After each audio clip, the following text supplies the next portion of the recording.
For more on Nelson Mandela and his legacy, we turn to South African journalist Tim Modise, who interviewed Mandela several times during his career. He joins us now from Johannesburg. Good morning to you. Good morning to you, Vanita. So, Tim, tell me, this is a huge legacy, obviously, but how has South Africa lived up to it?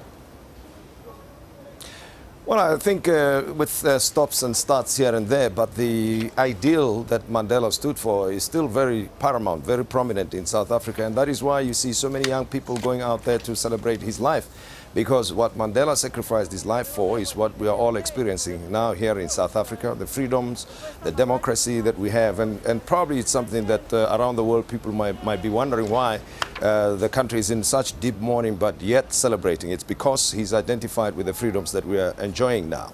Tim, we all know the public Mandela, of course. You met him, interviewed him. What was he like in person?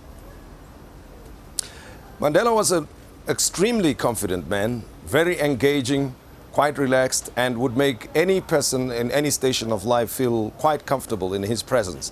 And in the words of the American president, Bill Clinton, as he said, and I'll always remember this, he says, Nelson Mandela would make you feel like the best you can be on your best, on your worst day. So, you know, and engaging and spending time with Nelson Mandela would always make you feel much, much more bigger and more important than you truly are, I think.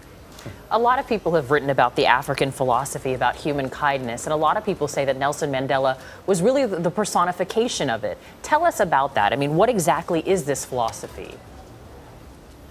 Well, the philosophy is that you are because of other people, that you are, by extending your humanity to others, then you experience your own humanity. And in fact, I recall something that he said. I asked him a question and he said, you know, the best way of enjoying happiness in your life is by always going out of your way to extend happiness to others. So he was an engaging person, was not dealing with people and life only in official terms or from position of authority or stature, but was a very personable person. And many ordinary South Africans who bumped into Mandela, he would spare a moment or so to talk to them, to engage with them.